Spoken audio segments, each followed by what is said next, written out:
আর না অস্ত্র ধারণ করব।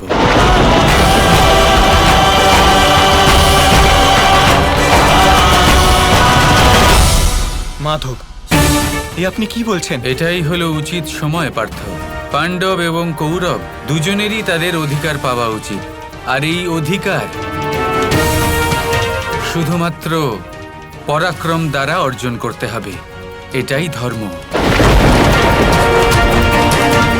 বলরাম দাদা, শ্রীকৃষ্ণ নিজের মতামত জানিয়েছেন, কিন্তু আপনাকে আমাদের হয়ে লড়তে হবে। বলরাম আমার গুরুদেব, তাই উনি আমার পক্ষে লড়াই করবেন।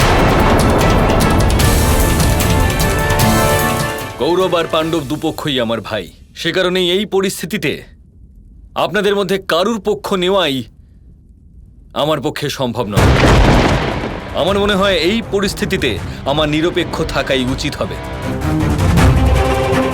তাই আমি এটা ঘোষণা করছি যে আমি কোনোভাবেই আপনাদের কারুর পক্ষে হই এই মহাযুদ্ধে অংশগ্রহণ করব না।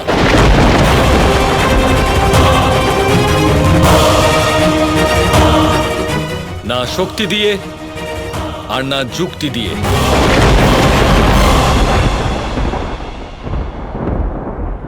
মামা তো এই দুজনকেই ভয় পাচ্ছিলেন, আর এখন তো এদের কেউই যুদ্ধে কোনো ভূমিকা নেবেন না।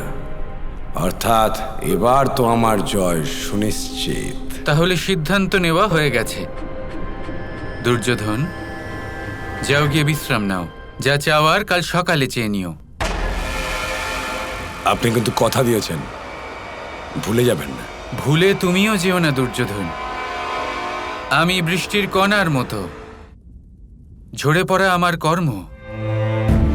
মানুষের মানসিকতার উপর নির্ভর করছে তিনি কি ফল পাবেন। যদি চাতক সেই জল পান করে তার সারা বছরের তৃষ্ণা মেটে। যদি কোনো বিষধর তা পান করে তাহলে তা বিষে পরিণত হয়। কিন্তু আমি অমৃত তখনই হয়ে উঠব যখন তার হৃদয়ে ভালোবাসা থাকবে। দুর্যোধন, বাসুদেব, যদি আমার মনের মধ্যে প্রেম না থাকতো তাহলে আমি আপনার কাছে ক্ষমা আর সাহায্য কেন চাইব? কাল সকালেই আমি উপস্থিত হয়ে যাব।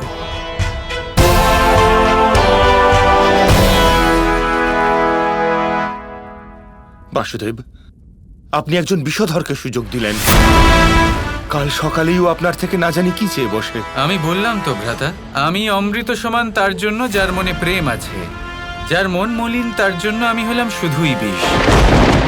আর কারোর কিছু চাওয়াতে, কাউকে কিছু দেওয়াতে কিছুই যায় আসে না। যায় আসে তখনই যখন সেই প্রদত্ত শক্তি বা প্রদত্ত বস্তু তার সদ্ব্যবহার করা হয়। সুযোগ দেওয়া হলো আমার ধর্ম, তার সদ্ব্যবহার করা হলো ব্যক্তির কর্ম। আর একটা কথা যা সকলের মনে রাখা উচিত, বিজয় লাভ শুধুমাত্র কর্মের দ্বারা সম্ভব হতে পারে।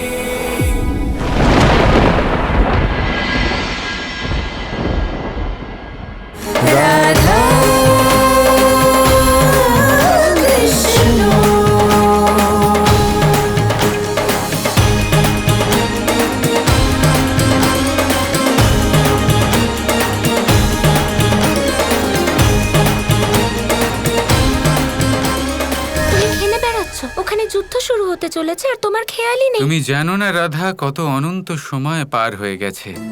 অবন্তী যুদ্ধ দেখে ফেলেছি আমি, কিন্তু তার থেকে একটা শিক্ষা আমি পেয়েছি। সময়ে যতই ভয়ানক হোক না কেন, তাকে সবসময় হাসি মুখে অভ্যর্থনা জানাতে হয়। তুমি তো এমন ভাবে বলছো যেন তুমি শুধু অমর আর বাকি সবাই নশ্বর। হয়তো এটাই সত্যি। হে ভগবান! হ্যাঁ বলো।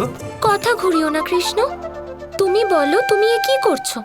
দুর্যোধনকে বরদান করছো, যেখানে সমস্ত ভারতবর্ষ ওর সাথে, আর ওদিকে পাণ্ডবরা। ওনাদের পরিস্থিতি কত দুর্বল। ওনাদের তোমাকে প্রয়োজন কৃষ্ণ। তুমি তো বলেছো যে এই যুদ্ধ ধর্ম আর অধর্মের মধ্যে, কিন্তু এতে তো অধর্মের পাল্লা ভারী হয়ে যাচ্ছে। আর তুমি কি না এটা আরো ভারী করে দিচ্ছ? তুমি যুদ্ধও করছো না, ওদিকে দুর্যোধনকে বর দিচ্ছ। শুধু দুর্যোধনকেই নয়, অর্জুনকেও। আমি একই সময়ে একই স্থানে দুর্যোধন আর অর্জুন দুজনকেই আসতে বলেছি। কাল সকালে অর্জুনও একটা বর পাবে।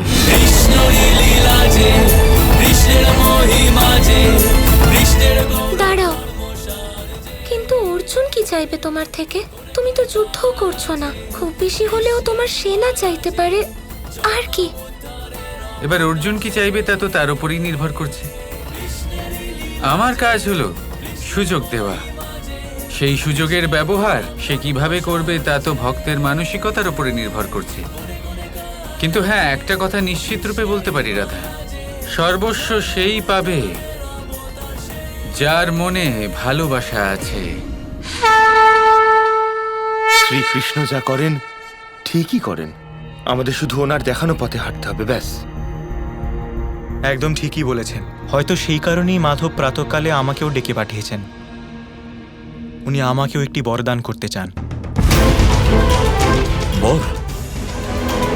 হ্যাঁ জ্যেষ্ঠ ভ্রাতা, তাই আপনি কখনো মাধবের উপর থেকে নিজের বিশ্বাস হারাবেন না।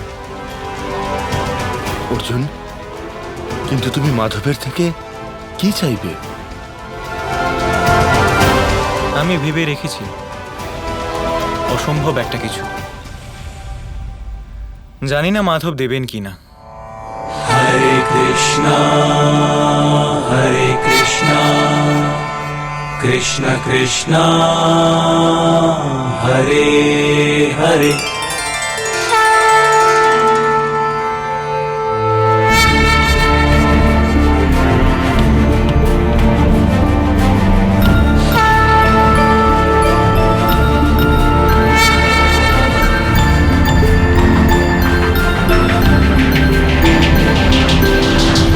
আমি বাসুদেবের পায়ের দিকে কেন দাঁড়িয়ে আছি?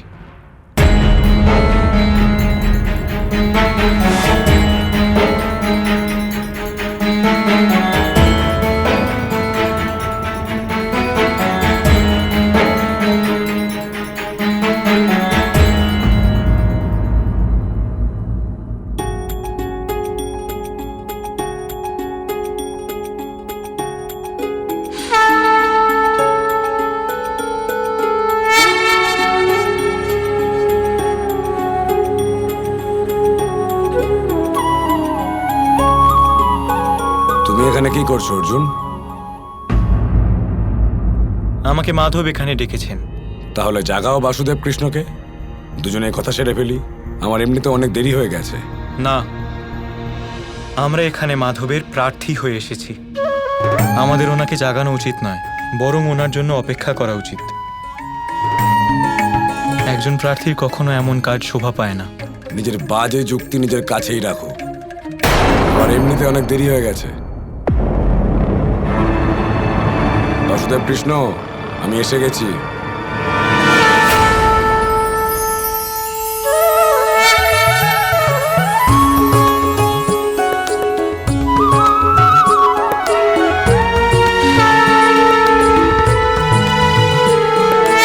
তুমি এসে গেছো পার্থ? বাসুদেব কৃষ্ণ, আমিও চলে এসেছি এখানে। অবশ্যই দুর্যোধন, আমার প্রথম দৃষ্টি অর্জুনের দিকেই গেছে। কিন্তু প্রথমে আমি এখানে এসেছি, তাই বর চাওয়ার অধিকার প্রথমে আমার। দুর্যোধন, সবার আগে আমি অর্জুনকে দেখতে পেয়েছি, আর ও তোমার ছোট ভাই। প্রথম অধিকার ওর হওয়া উচিত, ও নির্বাচন করুক। কখনোই না, যে প্রথমে এসেছে অধিকার তার।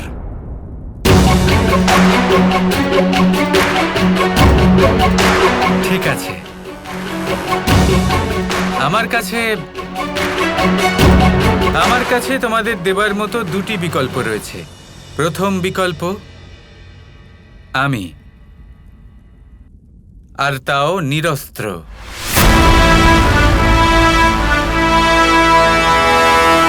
আর দ্বিতীয় বিকল্প